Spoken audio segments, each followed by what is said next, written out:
as we continue on this issue of finances, especially when it comes to young people and student loans. Juan? Well, banks and other private lenders may be on the verge of losing a profitable $70 billion a year business in student loans. The Senate is gearing up to vote this week on a massive overhaul of college assistance programs. The measure would end the role of private banks in federally backed student loans and make the government the primary lender. Tens of billions of dollars in savings from the measure would be diverted into education grants. The House approved the overhaul as part of the health care package, now before the Senate. If it passes, the bill would mean the loss of billions of dollars in business to student lending giant Sallie Mae, as well as large financial institutions such as Citigroup, J.P. Morgan Chase, and Bank of America. Private lenders have launched an intensified lobbying effort to defeat the measure and send it back to the House. Well, on Tuesday, hundreds of students from around the country came to Washington, D.C. to rally on Capitol Hill in support of the bill. Gregory Sandana is the president of the United States Student Association. He helped organize the rally. He's joining us from Washington, D.C. Explain exactly what this bill is and what it would mean for students and, well, post-students, people who are paying back their loans. Well, first off, thank you so much for having me. As you mentioned, this bill is historic, and it's going to infuse billions of dollars into important education programs.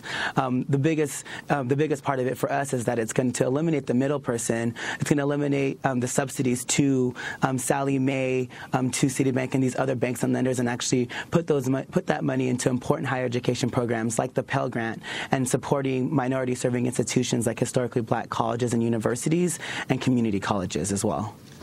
And Gregory, the impact of this legislation in terms of, for instance, I understand that Pell Grants, which used to represent about 72% of what students were paying in terms of tuition, is now down to about 32% as tuition has continued to increase and the grants have not. Yeah, that's correct, and we're really hoping for the Senate to pass this, because if the Senate doesn't pass this and this doesn't go into law, there's going to be almost 500,000 students that might actually not qualify for the Pell Grant anymore, and there's going to be different Pell Grant recipients that might see their packages be cut up to 60% if this funding isn't included with the Pell Grant. Gregory Sandana, how are private lenders lobbying against this bill?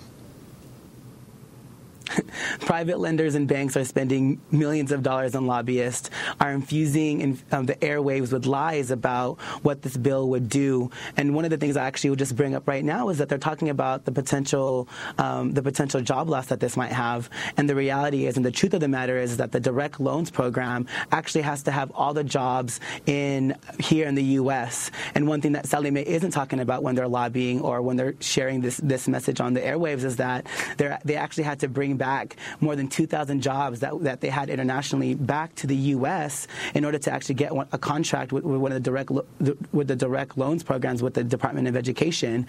And so we're very aware of the impact to the higher education programs and the ability for this job to also move our economy back on track, keep jobs and have jobs here in the U.S., and be able to fund students and families who need this support so much.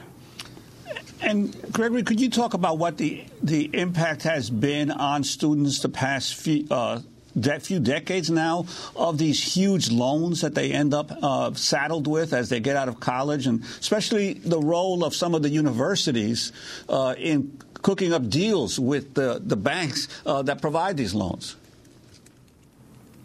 Yeah, each year the average graduate graduates with about $25,000 in debt, and that's a lot of debt. I mean, even for myself, I'm a recent graduate of the University of California, Los Angeles. I received a maximum Pell Grant. I received a Cal Grant. I had work study, but still ended up with more than $40,000 in loans. And my story isn't singular. Millions of students across the country are having to graduate with massive amounts of debt. We call it, like at USSA, we say it's like mortgage-sized loan debt, where they either have to derail their plans for post-graduate studies or have to take on jobs that actually pay more, even though that's not what they want to do, to be able to actually afford to be able to pay it back. And what we're hoping is that we're going to see the increased funding for federal grant programs like the Pell Grant, and that students will be able to actually live the lives they want to live and not be burdened by these huge amounts of debt. The Reverend Jesse Jackson has been a leading voice in the campaign to reform student loans. Last year, he launched this campaign called Reduce the Rate, urging the Obama administration to slash the interest rates on student loans. Well, Reverend Jackson spoke this past weekend at the Left Forum here in New York. This is some of what he had to say about student loans. If you come out here with a guaranteed debt, then a guaranteed job, even while you don't have the job, the tab is still running. It's compounded interest. Now, if the banks can get 0% interest, students should be able to get 0% interest.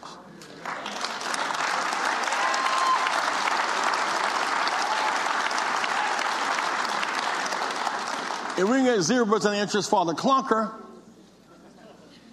and for the car, the government is charging, they're going to move us now, which is a step in the right direction from Sallie Mae type lending, oppressive lending scheme to the government. And while you got a relative to friend the government, that's all right, but we need not a new lender, we need a new rate. The rate should be 0 as opposed to 67%. They make enough money off of student loan defaults to fund the Pell Grants. That's the Reverend Jesse Jackson at the Left Forum in New York this past weekend. Gregory Sandana, president of the United States Student Association. Where exactly does this legislation stand, and how did it get tied into the health reform legislation? Yeah, so right now, the current legislation is being debated in the Senate, and after it's being debated in the Senate, depending on the types of amendments, it's going to have to actually go back to the House for a vote. But we're hoping that all this process is going to be finished up here in the next couple of days, actually within the week. And it got be a part of the reconciliation package because we knew from the beginning that it was going to have to it would have to go through this, and essentially because of the savings that it has and the ability to decrease the deficit, we would be able to use a reconciliation process because of the amount of savings it had. And could you talk about the DREAM Act that the Obama administration has been supportive of up until this time? What is the DREAM Act, and what would it mean in terms of immigrant children who are students at universities in this country? Yes. So each year, more than 65,000 undocumented students graduate from high school that would qualify for the DREAM Act. And essentially, the DREAM Act would actually provide a pathway to legalization as well as qualify them for federal financial aid, specifically with loans and work study. Far too long, these students, undocumented students, work hard. They're the valedictorians of they're athletes. They're people who excel in school and have been barred access to higher education simply because this legislation hasn't passed.